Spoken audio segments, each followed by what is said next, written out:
Kalau kalian sering main map club di Roblox, mungkin sadar kalau banyak map yang secara formula tuh mirip-mirip. Musiknya mirip, konsepnya mirip, bahkan vibe yang kadang terasa sama.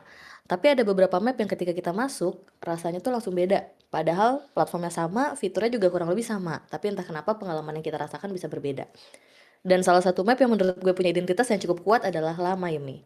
Hari ini kita nggak akan cuma ngobrol soal angka, concurrent user, atau siapa yang paling rame. Tapi lebih ke cerita di balik layar, filosofi kreatif, dan realita menjalankan sebuah map yang hidup. Jadi buat kamu yang mungkin penasaran gimana sebenarnya dunia clubbing Roblox dari perspektif orang yang ada di belakang layar, semoga episode ini bisa jadi obrolan yang menarik. Welcome to Craft Center Stage. Dan hari ini gue ditemenin oleh owner sekaligus kreator dari La Miami, Mas Jiren. Apa kabar Mas Jiren? Baik, Kak Graf. Welcome to our podcast studio. Halo semuanya. Anyway, kalau boleh balik ke Oke. awal banget nih, sebenarnya cerita lahirnya La Miami itu gimana sih? Oke, dari awal mula tuh karena aku mikir tuh, map Roblox tuh identik map klub Roblox itu identik dengan, apa itu namanya, breakbeat kan. Yang intinya tuh musiknya tuh bener-bener kenceng, rame gitu. Nah di situ tuh, aku ada mikir kayak karena konsep party tuh nggak selamanya harus ini ya, apa sih namanya, harus kenceng, heboh gitu. Nah aku ngambil konsepnya yang child vibes gitu. Jadi kayak R&B gitu-gitu. Jadi memang suasana yang pengen dibawa tuh lebih kecil ya daripada yang breakbeat dan jedak-jeduk banget gitu ya.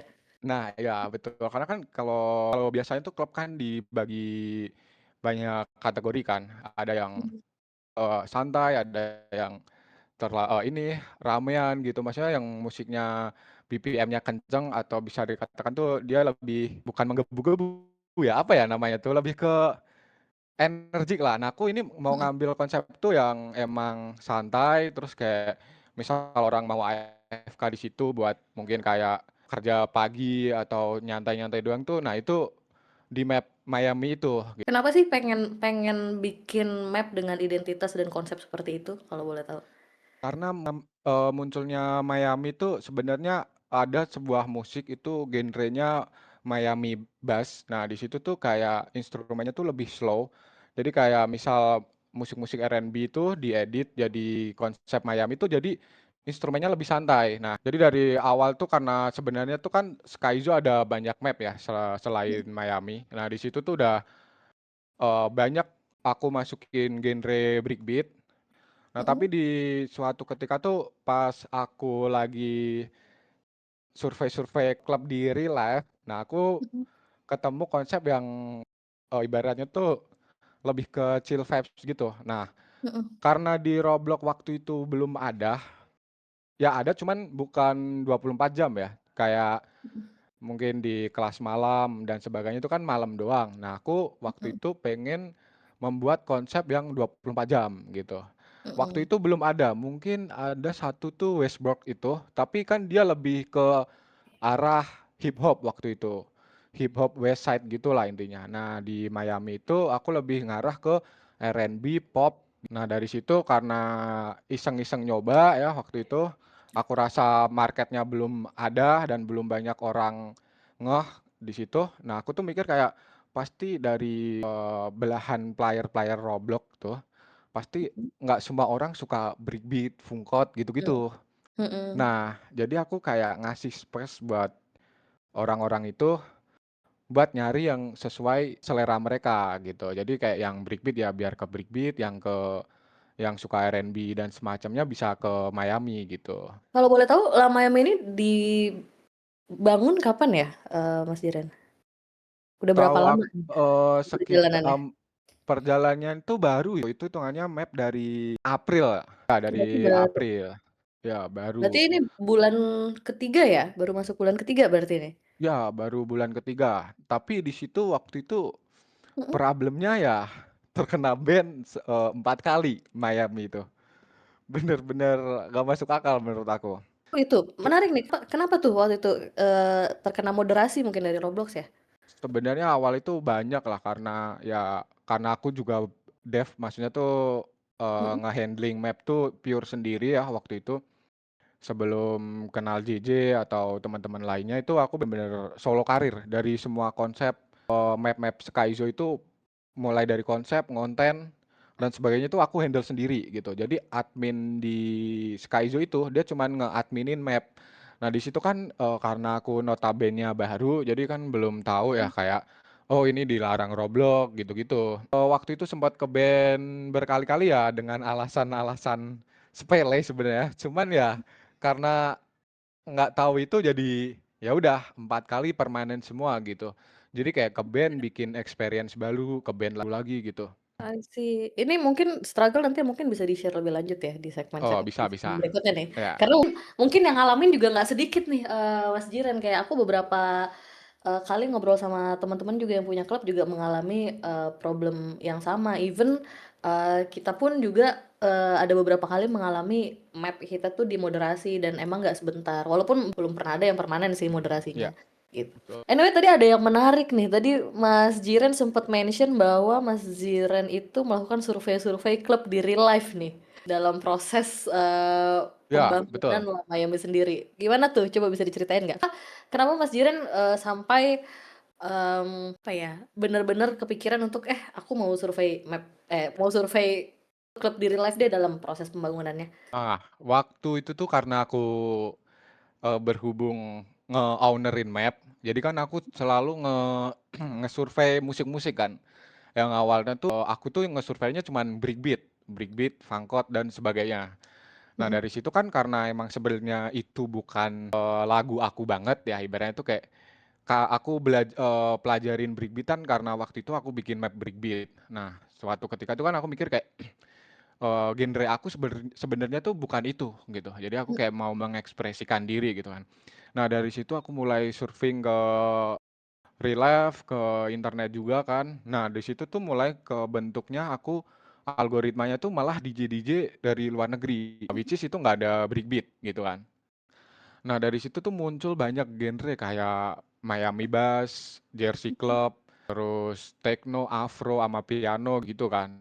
Nah, dari situ aku filtering lagi kayak, genre musik mana yang lebih prefer ke orang Indo gitu. Ya di situ aku nemu waktu itu genre ya Miami Bass sama sama piano. Nah, akhirnya aku ngambil 2 genre itu awalnya. Nah, berhubung aku kayak ya namanya anak muda ya kan, ngeklub bareng gitu-gitu kan. Jadi kayak di klub-klub tuh ada DJ yang nggak ngebawa breakbeat. Jadi konsepnya dia kayak cuman baile funk, terus mhm R&B, wordplay gitu kan. Nah, dari situ aku mulai ngelobiin DJ-DJ real-nya itu. Jadi mhm kayak kenalan, misal kayak kalau Kakaknya tahu tuh ada Zalevia, Felisa gitu-gitu. mhm mhm Nah, itu tuh aku chat via sosmed, kebetulan aku ngobrol lah sama dia dan apa ya, di situ hokinya tuh aku dikasih free gitu. Jadi kayak, "It's okay, boleh pakai di map Roblox-nya," gitu. Padahal sebenarnya kan kayak gitu tuh bayar ya, biasanya mereka mhm beli mhm setlist mhm. dulu baru dimasukin ke Roblox. Nah, nggak tahu kenapa, mungkin karena hoki, jadi aku 2 DJ waktu itu free semua gitu. Nah, dikasihlah aku mixtape-nya dan di situ aku pelajarin. Nah, dari pas aku pelajarin itu malah tertarik pelajarin DJ-nya sekalian. Akhirnya aku belajar nge-mixtape sendiri, gitu. Jadi Miami itu kebanyakan mixtape. Jadi kayak susunan musik yang udah disusun sama DJ-DJ real life, sama punya aku juga. Jadi aku kayak ya intinya aku kayak ngenyusun sendiri, terus ku masukin ke map gitu. Mhm Ya gitulah intinya kayak aku pengen nge-push R&B dan semacamnya kecuali breakbeat ya, di mhm Miami gitu. Karena tuh sebenarnya kalau Miami itu bener-bener kupikirin, karena kenapa, Miami bisa survive 4 kali ban dan tetap berdiri, mhm. karena, musiknya itu gini, kalau sebenarnya tuh banyak map-map dugem yang nggak mentingin mood musiknya. Misal kayak habis Billie Eilish tiba-tiba fangkot gitu kan jamming banget gitu. Nah itu Mhm tuh orang tuh biasanya tuh, kebanyakan map yang ada R&B itu biasanya ada mhm breakbeat-nya juga. Jadi kayak di all in one gitulah. Sekarang map mhm, untuk era sekarang tuh all in one banget gitu. Jadi kayak mhm, breakbeat, fangkot, R&B itu dicampur semua gitu. mhm.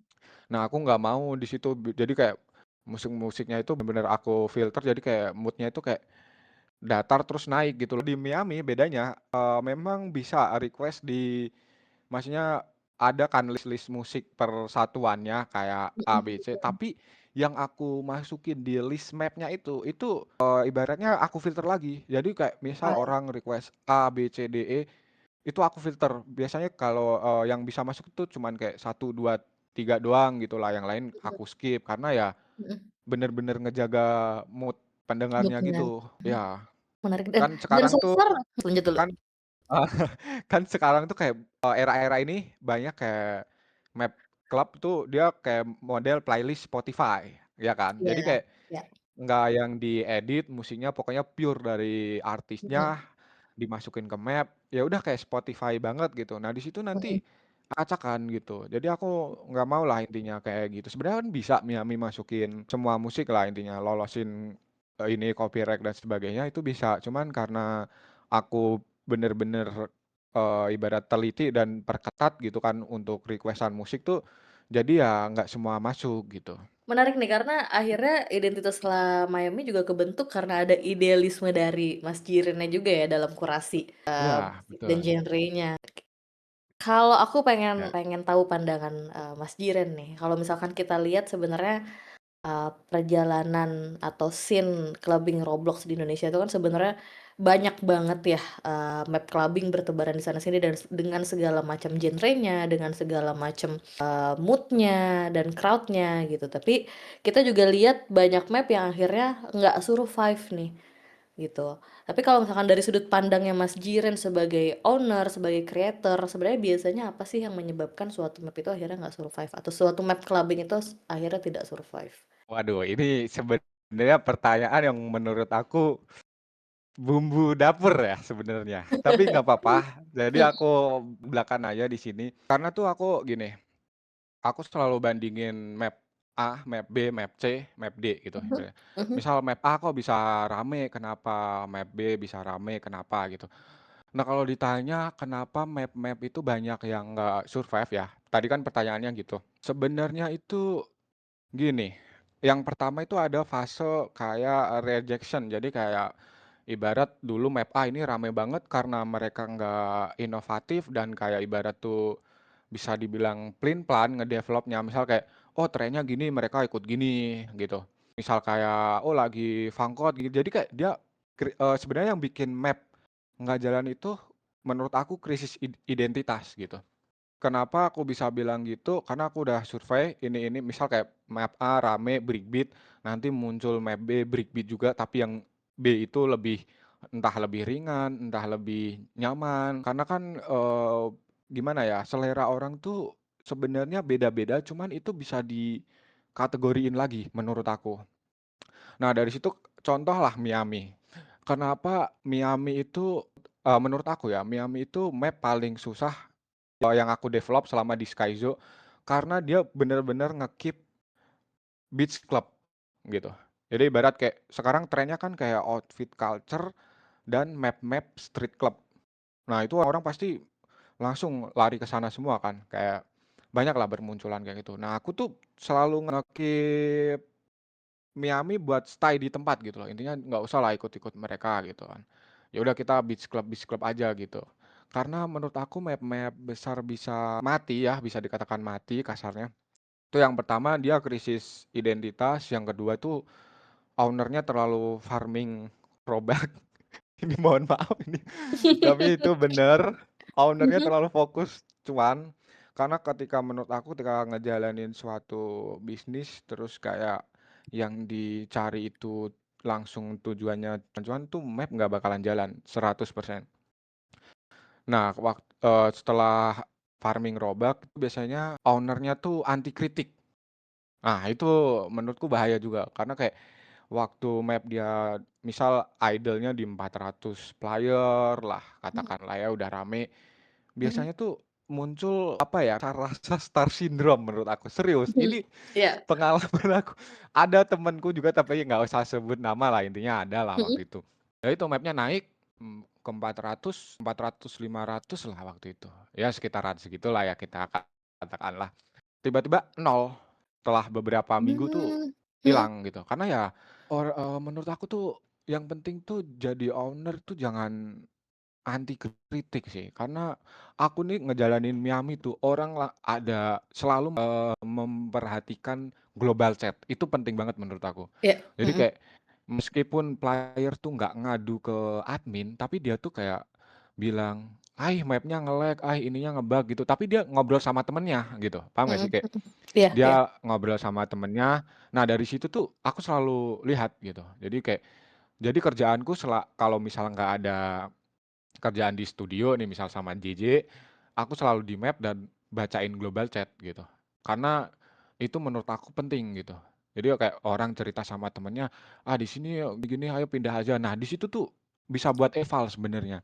Tapi nggak mhm semua owner tuh kayak memperhatikan itu. Misal kalau map-nya udah 400 player, ya udah rame ya, tinggal anteng aja nerima donasi gitu.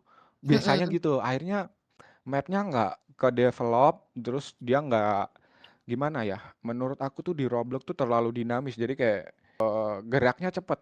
Kayak anggap aja Agustus kemarin aja masih joget di salon, sekarang udah kayak mhm dar-der-dor gitu loh, itu cepet banget. Kalau owner-nya nggak siaga, itu udah pasti mati gitu. Karena dulu Skyzo pernah punya map rame, habis itu mati, oh gitu gitu? loh. Jadi iya pernah, waktu itu nama map-nya Party School, jadi temanya yang sekolahan, dulu sempat hype Mhm karena baju-baju SMA. Tapi itu mati karena yang pertama aku ya juga masih awam waktu itu, map-nya dihajar cheater habis-habisan mhm dan map-nya juga berat, mau ku eval tuh kayak belum sejago itu buat ngeperbaikin secara cepet, gitu. mhm Akhirnya karena nggak siaga tadi dan nggak gercep juga ya map-nya sepi gitu, itu dari 200-an player lah waktu itu. mhm Tiba-tiba, dalam berapa hari itu udah nol lagi gitu. Itulah apa ya, susahnya ngedevelop map tuh gitu. Kadang tuh mhm ibarat kayak map-map FOMO misal kayak ya mapku tuh Party School bisa dianggap FOMO karena era sekolah, habis tuh eranya habis aku nggak bisa ngedevelop kan kayak ya udah habis. mhm, Terus kayak map-map yang waktu itu bulan puasa tuh ada apa ya, map-map Arab-Arab itu iya, sekarang kan hilang gitu. Ya kita mhm nggak mhm, nge-mention ya, ada beberapa Kak map Arab gitu. Nah, karena itu ada map tuh kategori dia rame karena FOMO, ada kategori juga karena utilitasnya bagus gitu. Nah, iya, itu owner harus tahu map-nya itu masuk kategori mana gitu. Nah, intinya gitulah menurut aku kenapa map-map tuh tiba-tiba bisa tiba-tiba mati tuh gitu. Semua tergantung di developing ininya, owner-nya gitu, dan owner-nya juga harus gitu. bisa keep up gitu ya, dan Ya, tadi intinya betul. mungkin di chat box itu kan mungkin player itu ngobrol sama temennya, hal-hal kecil kayak map-nya nge-lag banyak atau map-nya nge-bug nih di gue gitu kan. Tapi kalau misalkan itu diperhatikan, itu bisa jadi improvement yang akhirnya bikin, player tanpa ngomong ke admin ataupun ke owner-nya itu merasa didengarkan dan mereka bisa jadi nyaman gitu kali ya? Ya, itu menurutku poin paling penting tuh di situ ketika map fase grow, itu Mhm mhm. bener-bener harus rajin memperhatikan playernya, karena Mmm, di sini kan fasenya grow ya, bukan yang mhm idle di atas misal kita let's say map yang emang udah sukses kayak Sarang Dosa itu udah mau, jungkir balik juga idle-nya udah tinggi, jadi nggak perlu takut gitu loh. mhm mhm. Yang penting bug-bug dibenerin gitu. Tapi kalau untuk map yang menurut aku lagi naik-naiknya, itu harus bener diperhatiin gitu, karena gimana ya, player tuh kalau udah nemu map yang enak, dia tuh pasti nge-stay, jadi kayak punya rumah masing-masing gitu loh. Mhm mhm. Nah, orang-orang yang baru masuk di map-map, misal map aku Miami waktu awal tuh, itu kan orang-orang yang belum menemukan rumahnya, ibaratnya gitu. Mhm Dia masih mhm. keliling map, muter-muter nyari tempat yang enak gitu. Oh misal di A nggak cocok, di B nggak cocok, dia keliling lagi, akhirnya misal nemu Miami nih, wah cocok, udah dia pasti stay di situ terus gitu. Karena menurutku, behavior player tuh dia keliling dulu, nah kalau udah pasti dia nge-mark map mana aja yang menurut dia bagus. Kayak misal A, B, C, nah B sama C-nya bagus, pasti dia tiap main Roblox tuh antara ke B ya ke C gitu. Jadi kayak Mhm nggak kemana mana lagi gitu. Nah itu PR yang menurutku berat itu gimana map-mu ini jadi list favorit mereka, dah gitu. mhm. Dan menurut Mas Jiren nih, by the way kalau sekarang Lamaimi, concurrent user-nya atau player yang itu udah di angka berapa kalau boleh di-spill sedikit? Ya, waktu itu kan sebelum ke-ban 4 kali, Mhm, itu tembus di tiap daily itu tembus di 300. Jadi oke. kayak ke-ban levelnya hilang loh, itu level VIP hilang semua. Itu bener-bener cobaan 4 kali begitu terus. Mhm Jadi kita mhm, kayak tiap band tuh nge-backup. Nah, sekarang, untuk kalau malam ya rame-ramenya 210, mhm, 220 which is kita udah balik ke 50% lebih kan dari iya, player yang hilang semenjak ke-ban mhm, itu. Nah mhm gitu. mhm, Karena itu bener-bener nguras tenaga menurut aku. mhm 4 mhm kali mhm. dan datanya hilang terus, gitu. So far tantangan terbesar kalau dalam menjalankan map nih, terutama Lamaimi nih, apa sih selama ini? Apakah teknis atau tadi mungkin map-nya kena moderasi atau menjaga komunitasnya, konsistensinya, atau justru hal-hal lainnya? Sebenarnya yang paling struggle ya akhir ini karena itu bukan dari teknis doang kan, karena sekarang teknis kan dibantu Om JJ dari Nova ya, dia bisa bantu-bantu. Jadi aku nge-survive-nya paling susah itu di gini, karena waktu itu Miami ke-ban 3 kali, plus Mhm sosmed Skyzo Club TikTok itu kena shadow ban. Jadi bener-bener seorang Jiren ini udah nggak dikasih akses buat naikin map-nya, bener-bener nggak ada. mhm Kita mau promote lewat mana gitu kan, karena experience baru kalaupun diangkat pakai ads Roblox, itu nggak masuk, karena belum keset lah ini map sebenarnya map apa sama Roblox-nya. Jadi yang masuk malah Beacon waktu itu. mhm mhm Nah dari situ udah map ke-ban 3 kali, akun Skyzo Club yang di TikTok itu kena shadow ban, nggak bisa FYP kayak view-nya cuma 10, padahal sebelumnya kayak puluhan ribu gitu. Terus pakai ads ads Roblox tuh dia nggak ngangkat juga, yang masuk malah akun-akun Beacon gitu. Nah, akun-akun yang kayak aneh lah intinya waktu itu tuh. Nah, dari situ bener-bener kayak di ujung tanduk banget. Waktu itu aku juga hampir give up ya sebenarnya. mhm Cuman at the moment karena aku ngelihat, orang-orang tuh nge-reply story itu kayak, "Kapan ya Miami balik bla bla min, iniin mhm Miami lagi dong," gitu. Nah aku tuh nggak tega dari situ. Sebenarnya kayak mhm waktu itu aku udah bilang ke admin-adminku, "Ini ke-ban udah 3 kali kita suren," gitu. Nah yang ketiga kali beneran terjadi tuh, kena ban tuh. mhm Nah dari situ aku udah kayak bener-bener hopeless karena nggak ada akses buat aku ngangkat Miami lagi gitu. Jadi kayak semua sosmed bukan semua sosmedku yang Skyzo itu udah nggak bisa buat promote, maksudnya kayak ngonten udah nggak pernah FYP, map ke-ban 3 kali, datanya hilang semua, yang bisa di-backup cuman donation-nya, level sama lag-nya hilang, player udah mulai males. Tapi di situ semalaman tuh aku mikir kayak, masih ada satu jalan lagi itu di TikTok Jiren pribadi. Sebenarnya kan aku punya mhm TikTok ya, TikTok Jiren buat Roblox-ku sendiri kan.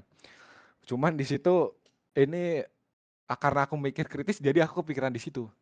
Kayak mhm ini harapan terakhir akun TikTok Jiren ini gitu, yang bisa nge-survive gitu. Jadi kan kalau map baru dibuka kan map-nya baru tuh, jadi belum masuk mhm, home recommendation kan selama 1 minggu. Nah, aku cuman berharap kayak waktu itu, warga lokalnya yang setia di Miami itu sekitar 60-an orang doang. Setelah oke, ke-ban 30, ke-ban 3 kali, itu yang player stay-nya tuh cuman di 60-an. Nah, dari situ aku mikir gini, kayak Miami ada base-nya 60 player lah. Itu gimana caranya Jiren-Jiren ini bisa gendong waktu itu. Karena bener-bener itu aku nyusun sendiri. Akhirnya waktu itu aku bener-bener, mas otak buat ngonten di akun Jiren dengan konten yang berbeda sama yang lainnya, intinya kan gitu. Maksudnya kayak karena konten-kontennya kan udah dikontenin di Skyzo Club, banyak juga yang ngonten map bla bla bla bla bla, intinya gitu kan.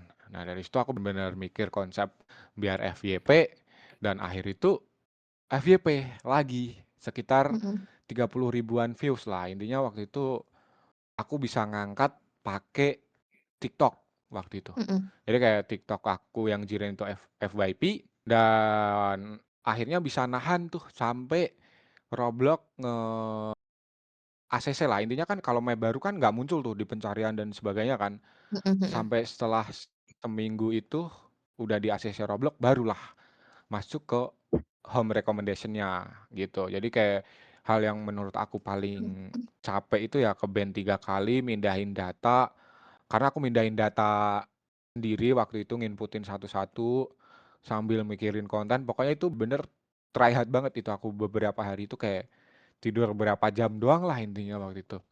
Sampai akhirnya ya itu, FYP, terus dari Roblox-nya ikut ke ACC kan, akhirnya masuk ke home recommendation lagi, orang-orang tahu Miami lagi gitu. Akhirnya mhm, sekarang ya mhm, bisa balik, ya kita let's say, 50% lebih lah ya, karena dua mhm, mhm. ratusan sekarang, dari yang 300 dulu gitu. I see, menarik banget nih ceritanya. Jadi memang udah pernah mengalami momen yang kayak udah capek nih dan pengen berhenti sebenarnya, cuma akhirnya komunitas yang tadinya udah kebentuk sebelumnya bersuara dan akhirnya Mas Jiren menjadikan mereka sebagai sumber energinya kembali ya? Iya, karena aku udah kehilangan masa jaya itu kayak 2 kali kalau sama Miami. Yang Mhm. Party School habis naik terus dibanting kan ke bawah, kayak nyesek kan waktu itu, cuman masih belum nyerah waktu itu. Nah, terus kayak Miami juga ngeulang hal yang sama, aku udah bilang kayak sama admin-adminku kayak, "Ini mungkin kejadian yang kedua kalinya kita hilang masa jaya waktu itu." Aku bilang gitu. Tapi admin tuh masih denial gitu loh. Intinya dia nge-push aku kayak, "Jiren bisalah," intinya gitu. Karena ya Mhm, mereka bener-bener, apa ya, Kaizo nggak ada Jiren, udah bubar dari kemarin. Serius mhm, dah, mhm, karena adminku cuman kayak udah nyemangatin lah tiap hari gitu, intinya masih bisa gitulah, intinya kayak member juga member Discord ya, ada sebagian kecil masih berharap, Miami itu ada lagi gitulah. Pokoknya banyak lah, omongan dari, pengunjung-pengunjung Miami itu kayak mereka tuh sayang banget gitu loh sama Miami, dari situ kayak aku bener-bener nge-push lah intinya, nge-try hard-in Miami sampai sekarang ini, gitu. mhm, Even akun setelah Miami naik tuh, akun Jiren ke-ban 2 minggu dan baru kebuka tadi sore, ini akun. Tapi karena untungnya aku udah fase gendongku tuh nggak yang segendong banget gitu loh. Jadi kayak map-nya masih, udah bisa survive gitu loh dari mhm, mhm, ujung tanduk tadi gitu. mhm, Jadi aku mhm. ke-ban 2 minggu pun nggak masalah, itu map nggak ada update 2 minggu dan masih ada beberapa bug, nggak player, is okay aja karena bug-nya Mhm, juga mhm. bug-bug kecil, jadi gitu. Ya, oke, oke. Kalau kita ngomongin soal sustainability nih, model bisnis map Mmm. clubbing itu sebenarnya seperti apa sih kalau menurut Mas Jiren? Bisnis ya? Mhm. Model bisnis ini gimana dulu nih, pertanyaannya karena ini kan mencakup banyak ya menurut aku. Ini yang Oke, lebih ke ya lebih ke coba fokus mungkin ke mana ini? mungkin aku spesifik aja ya, apakah nih kalau misalkan tadi Ya, sempat kesebut kan, ada map-map atau owner-owner map yang memang fokusnya untuk, cuan gitu, untuk donation dan lain sebagainya. Nah, menurut Mas Jiren kayak culture donation atau, adanya game pass, VIP, dan lain sebagainya itu apakah itu sesuatu yang sustainable atau mendukung sustainability dari si map tersebut, atau cuma, kelihatan bagus di permukaannya doang gitu loh? Atau ada hal-hal lain yang sebenarnya lebih lebih fundamental nih untuk, menjaga sustainabilitas dari, map-map tersebut? oke, Atau ini berarti mungkin kan dari pengalaman juga hubungannya boleh ah, gitu. oke, oke. Ini kan hubungannya dari donation ke map kan, maksudnya kayak donation Iya, buat betul, betul. sustainable map gitu. Iya, betul. Menurutku itu bener ada, cuman ya belakang aja ya di sini. Kalau posisinya map rame, itu which is owner tuh bisa dapat lumayan lah, gitu. Tapi kan aduh ini agak nggak enak entar kalau ditonton yang lain, tapi nggak apa lah ya, ini dikit aja lah. Karena tuh ya karena aku waktu itu personal ya, aku nggak ada Mhm, tim. Sebenarnya aku bikin, Sekaizo tuh bener-bener kayak ya karena aku masih mahasiswa kan, mhm, dan budget mahasiswa banget waktu itu, under 4 juta. Ini Mhm, aku terus terang aja di sini. Skyzo itu bangunnya itu under 4 juta. Nah, dari situ ya aku nggak berharap banyak ya dari waktu itu nggak berharap banyak dari donation karena ya nggak tahu mau gimana gitu kan waktu itu. Nah, tapi waktu itu ada suatu ketika tuh map aku yang awal banget tuh sempat FYP sekali ya. Nah, di situ ada ketemu player baru dan mereka jadi support sistem aku kan. Nah, dari situ tuh mereka ngedonate. Ya kalau buat aku itu sustainable banget karena mhm, ya aku udah nggak ada budget lagi di luar itu. Bener-bener 4 juta itu aku coba bikin map dan aku nggak berharap dapat return banyak karena aku mau belajar juga kan waktu itu jadi owner map, nge-develop map gitu. Karena aku basic-nya suka lihat, alur kerja suatu bisnis. Nah, aku ngerasa mhm, Roblox oke, ini sebenarnya map dugem ya. Menurut mhm, aku itu kayak kamu ngejalanin suatu bisnis real life. Serius, itu kayak konsepnya sama banget. Kamu ada ininya, saingannya, kamu harus mikirin marketing, internalnya, dan sebagainya. Nah, aku sukanya di bagian situ waktu itu. Jadi kayak, mhm mhm, aku pengen belajar aja gitu. Syukur untung ya nggak apa-apa, karena emang ya cacing-cacing naga lah waktu itu. mhm Nah, dari mhm, situ ya aku nggak berharap, nggak expect juga dan nggak berharap juga waktu itu dapat donation gede. Tapi dari situ karena mungkin orang-orang ngelihat kayak di dulu tuh kalau orang-orang Skyzo yang OG-OG tuh mereka tuh ngelihat aku tuh solo karir terus, meskipun mmm, ada yang ngebantu tapi aku selalu tolak gitu loh waktu dulu. Nah, akhirnya mereka inisiatif nyuruh aku buka Saweria, begitu. Terus kayak naikin nominal donate-nya. Waktu itu Skyzo tuh mentok donate tuh di sistem donate itu cuman 1.000 robak waktu itu. Jadi nggak ada yang oke, gimana, nggak ada. Jadi kayak, waktu itu paling gede tuh donate-nya 10.000 robak. Nah, dari situ karena aku ngerasa ibarat di donate tuh waktu awal tuh aku ngerasa kayak, "Ini kamu aku kasih uang, kembangin deh Skyzo." Aku mikir gitu karena waktu itu yang mhm, nge-support Skyzo awal banget tuh Party to Neck. Dulu oke, kan aku nge-stream di Party to Neck gitu, di mhm, PTN aku nge-stream di situ, owner-nya tahu kalau aku bikin map, ya dia ngasih lah berapa puluh 20.000 robak aku masih ingat. Nah, dari situlah Skyzo mulai grow. Jadi bener-bener mhm, kayak dari 4 juta itu nge-grow. Menurut aku ya donation kalau buat aku ngaruh banget ke sustainable karena ya buat developing map tuh butuh uang juga ya karena di situ kan. mhm, Nah itu menurut aku butuh, menurut aku worth it lah intinya, oke, karena aku mhm mhm, start-nya bener-bener dikit waktu itu.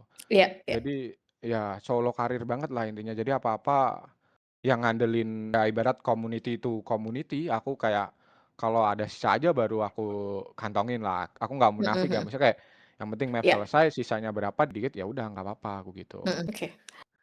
Anyway, map di Roblox itu kan map clubbing terutama ya, itu kan banyak banget ya sekarang ya. Kalau menurut Mas Jiren tuh sebenarnya, hubungan antar map-map tersebut di Roblox tuh sebenarnya lebih banyak ke arah kompetisi atau sebenarnya ada ruang untuk kolaborasi sih antar map? Nah itu tergantung sih, karena tuh Mhm menurut aku kalau kita temenan sama owner-nya gitu. mhm Terus kita bikin map ya dengan konsep yang hampir mirip ya, meskipun kita yang awalnya temenan itu bisa jadi musuhan gitu loh. Itu banyak mmm, kasus yang kayak gitu. Karena mhm mhm apalagi kalau kita ya misal dia mulai duluan, kita baru mulai malah rame punya kita, itu pasti nanti jadi, nggak enak lah waktu itu. Nah, menurut aku kalau bisa dibilang kompetisi juga bisa, dibilang partneran juga bisa. Intinya tuh gini, mhm kalau map A sama map B, nah map B ini baru muncul, dia pasti kebanyakan besar ya, mhm dianggap pesaing. Tapi mhm ketika map B ini sama-sama gedenya, misal A gede, itu mereka sama-sama mau collab gitu. Jadi kayak mhm ibarat mhm. kalau mohon maaf nih, kesenjangan map tuh ada sebenarnya. Ini sisi gelap Roblox menurut aku tuh itu. Mhm mhm Jadi nggak, mhm mhm. oh mungkin, owner-nya bilang, "Nggak apa-apa saling support bla bla bla." Nggak, itu fix scam menurutku. Nggak ada yang kayak gitu. Ya mungkin di cover-nya, "Iya nggak apa-apa Mas," ada, belakangnya sumpah itu nggak ada. Sebenarnya kayak ujungnya kalau map ada gap ya, misal Mhm yang A ini rame, yang B ini baru merintis, lalu si B bilang mau ikut konsep A, udah dicap pesaing menurut aku. Sejauh mhm aku hampir setahun ya berarti. Ya selama ya sekitar 8 bulan lah aku owner Skyzo, ya owner beberapa map Skyzo, itu banyak banget kasus kayak gitu. Kayak yang mhm ya misal kayak, aku ngomong sama si B, kita ya udah saling dukung, ya aslinya mah enggak. Kalau misal genrenya misal sama-sama dangdut tuh, itu pasti ada seleknya, nggak mungkin enggak.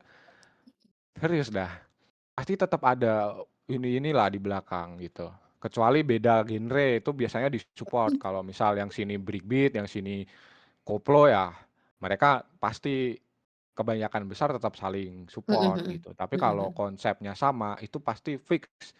Jadi tetap dianggap pesaing tuh dari belakang tuh kayak gitu. Menurut aku ya, selama Mhm, aku di Roblox tuh kayak gitu. iya, oke. Sekarang kita ngobrol soal sisi yang nggak terlalu terlihat dari luar deh. Iya boleh. Mhm.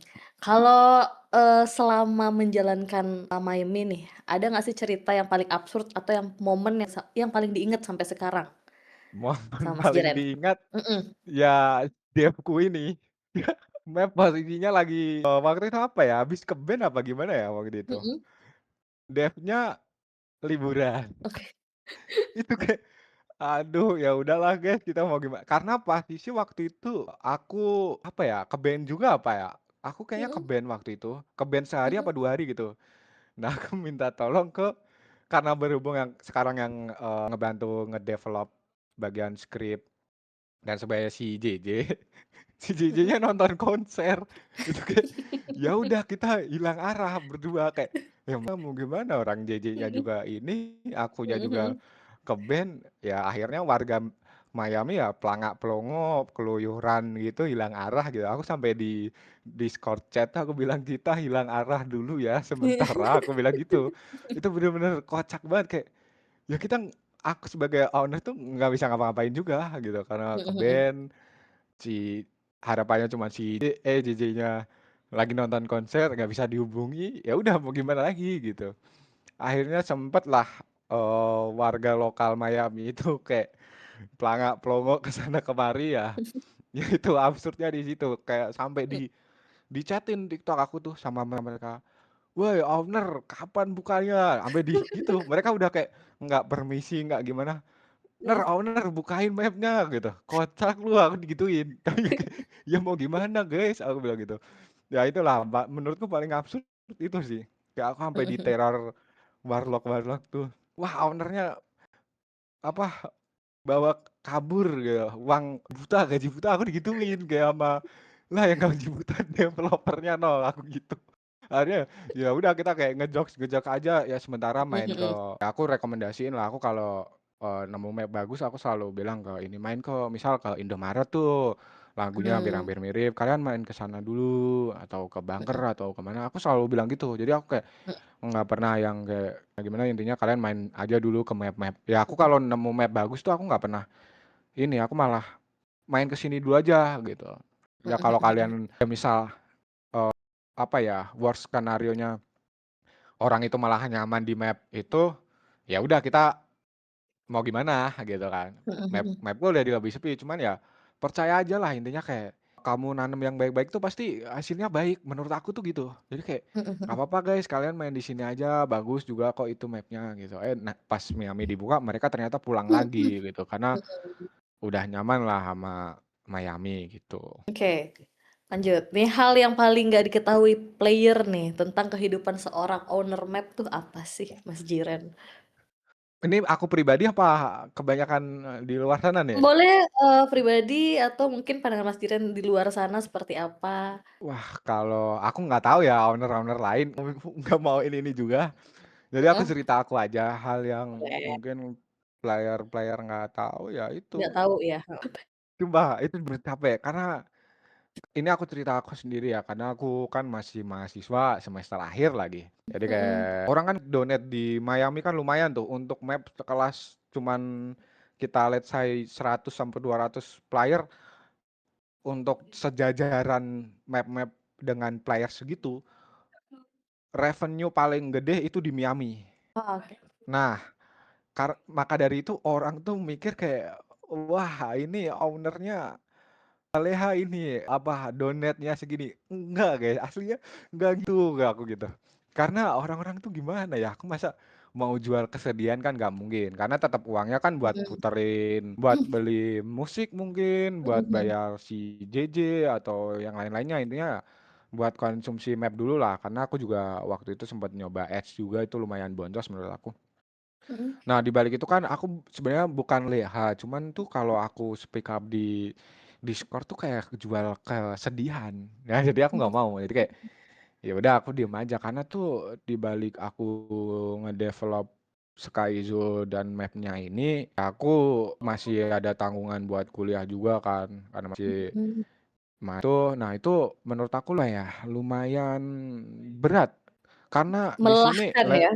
let's say adminku itu cuman jaga map, dapur kayak misal script dan ini dibantu iya lelah banget menurut aku itu lelah karena ya adminku jaga map, si JJ ngerjain script, yang lain-lain kan di aku semua kayak ini Miami ke depannya mau gimana, mau ya bener lewat admin tapi kan ujungnya dilempar ke aku lagi. Jadi aku kayak bener-bener nyusunin itu semua gitu. Jadi kayak Mhm.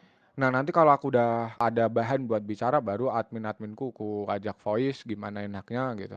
Ya ujungnya adminnya ikut kata jiren aja, ya udah mau gimana lagi gitu, capeknya di situ.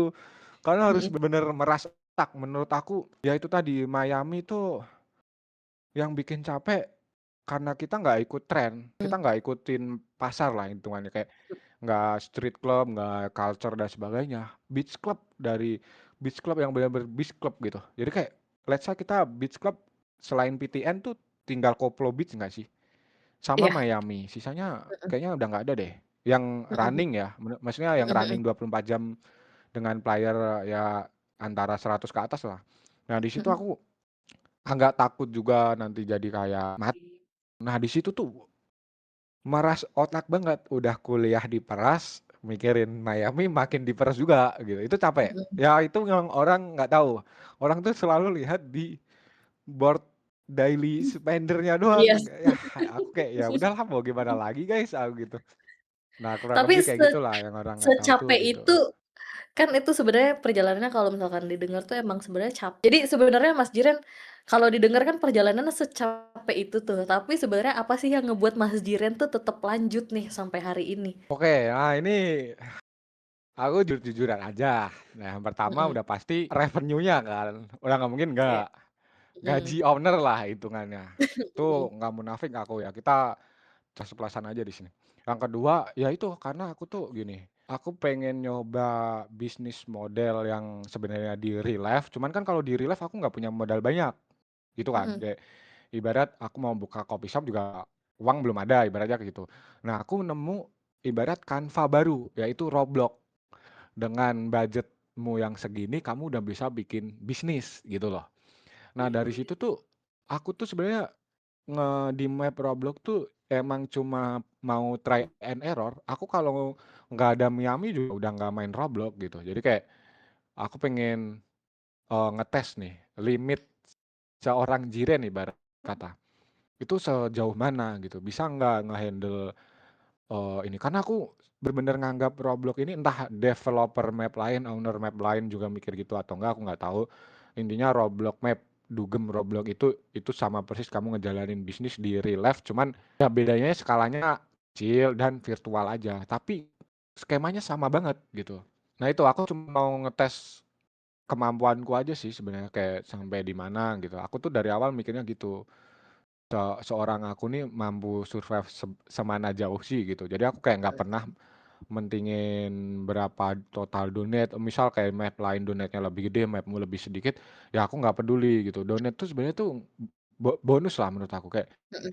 bonus kinerjamu aku rasa gitu. Kalau kinerjamu jelek ya mapmu sepi, nggak ada yang donate. Kalau kinerjamu ya harusnya ada yang support gitu. Karena aku dari dulu selalu mikir tuh kayak, ya aku nge-map Roblox tuh nggak yang nyari duit banget, makanya kayak aku lebih condong ke mau ngetes diri sendiri gitu loh. Kayak Mhm mhm. kemampuanku tuh sejauh mana sih gitu. Sampai sekarang tuh aku masih ini, makanya kemarin map ke band 3 kali, 4 kali malah, ya aku sempet nantang diri sendiri lah intinya kayak, "Masa sampai sini nyerah?" Gitu, "Harusnya masih bisa nih kalau seorang Jiren." Aku tuh kayak memaki diri sendiri waktu Mhm. sebenarnya yang nggak orang-orang tahu tuh aku malam tuh aku kayak, "Ya masa Jiren kayak gini?" Gitu loh. Nah itu Mhm yang mhm. bikin aku faktor yang menurut aku gede yang bikin aku bangun lagi ya itu, kayak, "Wah nggak bisa Jiren masa habis itu Suren?" Gitu loh, bukan Mhm. Jiren gitu. Ya akhirnya oke gitu, karena aku bener-bener mau nyoba bisnis, konsep bisnisku di Roblox ini gitu. Jadi aku kan karena emang dari Skyzo belum kelihatan, masih sekecil itu ya, sampai sekarang ya aku bener-bener aku yang handle. Jadi kayak sayang Mmm. banget gitu loh kalau mau diudahin tuh, Mhm terlepas mhm. dari gaji owner yang lumayan, udah aku Mhm. jujur aja gitu. Nah itulah 2 faktor lah. Iya. Yang pertama yang nggak munafik dari uangnya, yang kedua ya aku bener-bener nge-push diriku pengen lihat sejauh apa gitu, skill-ku lah intinya skill dan sebagainya macamnya gitu. Kalau lihat ke belakang nih, sebenarnya dari perjalanan, Mas Jiren nih, apa sih kesalahan terbesar yang pernah Mas Jiren bikin selama, ngebangun Lamayemi, Skyzo, ataupun map-map sebelumnya? Kesalahannya menurut aku waktu itu hampir, terkena star syndrome sih waktu di party school dulu tuh kan map-ku 200 player ya which is aku udah kayak, "Anjay map-ku sukses," gitu loh.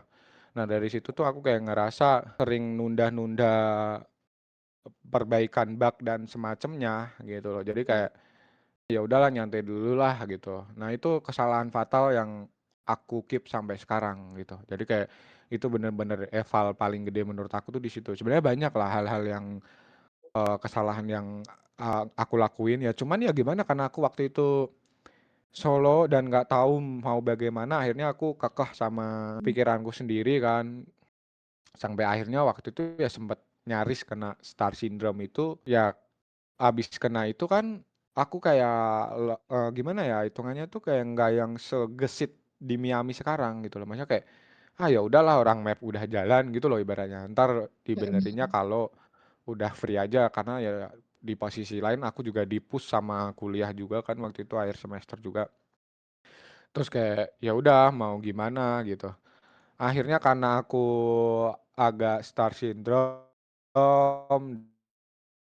dan, ngikutin diri, nggak pernah liatin feedback player, waktu itu aku sempet gonta-ganti layout, Mhm. orang-orang malah sebel dari situ. Dari situlah mulai aku kerasa kayak, "Nggak bisa, kamu paling cuman bayar dev buat nge-script-in doang, sisanya aku sendiri." Nah, di situ kan aku kayak ngerasa, aku keren gitu loh. Nah itu fatal menurut aku. Kalau kamu udah ngerasa dirimu keren dan nggak mau eval, fatal. Akhirnya, ya itu, aku telat ngebenerin map-nya diserang cheater, dibikin nge-lag, playernya dipental-pentalin, sepi deh. Nah, dari situ Mmm. aku sempat libur berapa minggu kalau nggak salah.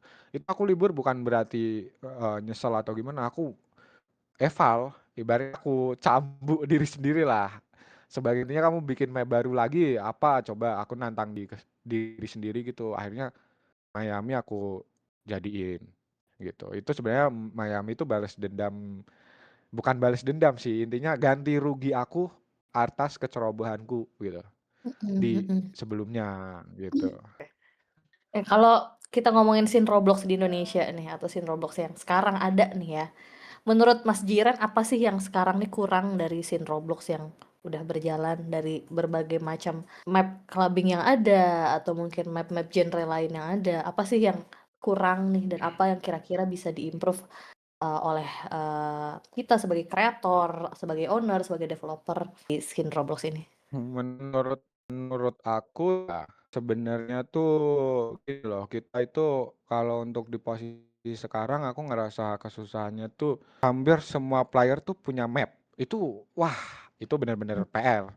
Nah, mhm kurangnya untuk sebenarnya di sekarang tuh nggak ada kurangnya aku rasa, cuman ya belum ada yang ibaratnya itu komunitas yang mhm, bener-bener nyatuin owner map A, map B, mmm, map C gitu loh. mhm Jadi kayak kita ya udah jalan sendiri-sendiri, entar ujungnya nggak ada komunikasi antar owner, misal gitu kita bikin konsep yang nggak sengaja hampir mirip, pasti nanti jadi goreng-goreng lah intinya sama mereka kan, Mhm, kayak ya karena kita kan nggak ada komunikasi ke owner lain kan, kayak ibarat ya udah kita bikin lah mirip-mirip ini tapi kita nggak niru. Nah, tapi yang mhm, dimiripin itu nggak terima, akhirnya gitu. Karena itu kan sebenarnya nggak ada komunikasi juga, akhirnya digoreng lah di sosmed, akhirnya di-judge gitu tuh banyak sebenarnya. Lalu juga banyak orang udah mulai bikin map-map, hampir menurutku kayak orang punya duit jadi map gitu loh. Jadi kayak, ya mhm, gimana kita mau ini, karena orang tuh ngerasa aku juga owner map ini meskipun nggak ada player-nya, jadi tuh kayak mhm. sama kekeh gitu Iya loh. iya Jadi iya. kayak menurut aku ya kurang komunikasi aja sih satu sama lain. Untuk era sekarang tuh menurut aku map udah bagus, mereka udah bisa, apa ya, anut genre mereka sendiri, hip hop, koplo, Mmm, sebagainya, R&B, udah mulai tersedia mhm. banyak kan genre-genre, jadi kita nggak bingung milih, ya cuman di sisi lain ya orang-orang bikin map juga itu tuh juga bikin gimana ya, impact-nya tuh kayak susah gitu, map mau kerja sama pun susah karena terlalu banyak supply-nya. Ibaratnya supply-nya kan kayak map banyak banget, orangnya player pengunjung makin sedikit karena player kan biasa ke map, lihat donation, wah bikin map cuan nih, akhirnya mereka bikin banyak yang kayak gitu Iya, kan. Akhirnya kayak nggak seimbang gitu antara player ini. Ya jadinya kayak map kalau rame ya rame banget, intinya kayak kesenjangan banget kan karena mhm. faktor banyak orang bikin map juga dan ya itu, kita nggak pernah komunikasi, jarang ada collab map ke map kan, akhirnya ya udah gitu. Menurut Kalau aku itu sih, diminta mhm, sisanya ka overall bagus semua. kalau diminta, untuk kasih satu, apa ya, satu message atau satu pesen nih buat kreator-kreator Roblox yang ada di luaran sana, yang baru merintis atau yang sudah berjalan atau yang, sedang melakukan development map-nya mereka, apa sih Heeh, yang pengen Mas Jiren sampaikan? yang pengen aku sampaikan kalau buat temen-temen yang baru bikin, intinya jangan fokus cuan dulu karena map awal tuh nggak bakal langsung rame, kecuali kamu pinter dan punya modal banyak buat marketing dan sebagainya. Intinya cacing-cacing dan enggak kalau emang udah nge-start map ya jangan gitu. Ngerjain map setengah-setengah kalian tuh pasti kalah sama yang rajin gitu. Orang tuh menurut aku, owner map yang sukses tuh owner yang disiplin menurut aku. Jadi ya intinya jangan berkecil hati kalau kalian nge-start map itu nol, intinya hajar aja, all in rata kanan gitu. Mhm Udah mhm. pasti berhasil harusnya ya kalau ngejalaninnya sesuai ini, ngejalaninnya secara maksimal gitu. Dan konsisten mungkin ya? Konsisten dan disiplin dah itu paling penting menurut aku. Oke, one last question nih, Mas Jiren, karena udah dimarahin sama produser kita. One last question, kalau misalkan suatu hari nanti Lamayemi, berhenti beroperasi, apa yang Mas Jiren harap orang-orang ingat ketika mendengar nama Lamayemi tersebut? Apa tadi? Halo? Ya, masuk? Oke, kayaknya tadi agak disconnect dikit. Aku ulang ya pertanyaannya. Ya boleh boleh. Oke, one last question, Mas Jiren. Kalau misalkan suatu hari nanti nih, Lamayemi, berhenti beroperasi, apa yang Mas Jiren harapkan player ingat ketika mendengar nama Lamayemi sendiri? Apa yang, kuharapkan ketika Miami berhenti beroperasi ya? Mhm, dan kayak Ya player pasti tuh itu diingat Lamayemi sebagai apa sih, atau apa sih Lamayemi itu? Gitu. oke, jadi ya mungkin Miami bakal jadi map tersantai ya, dengan konsep summer vibes-nya, dengan pokoknya tuh orang tuh punya memori mereka tuh kayak karena ada satu tonjolan di Miami sebenarnya membawakan, 2016 vibes gitu. Jadi orang tuh ingatnya gitu, Miami tuh nge-flashback-in mereka ke era 2016 musik-musiknya, EDM dan sebagainya. Nah, ya aku harap, kalau misal suatu saat Miami berhenti beroperasi ya mereka ingatlah map terchill ini, gitu. Kurang lebih begitu. Nah, aku cuman mau, ini, karena golden era dulu tuh ya 2016 sampai 18, itu aku selalu reminder ke orang-orang bahwa era 2016 tuh seseru itu, gitu. Nah, itu aku inspek di Miami. Jadi Mhm, orang, kalau ditanya Miami itu pasti identik dengan EDM sama R&B-nya, EDM 2016-nya gitu. Karena signaturnya Miami itu, gitu. oke. By the way menarik banget obrolannya hari ini Mas Jiren. Iya, Ini kita udah nggak kerasa udah 1 jam tuh kalau lihat di prompter, udah diingetin 60 menit. 1 jam. Nggak Oke kerasa. oke. Seru seru seru banget denger ceritanya.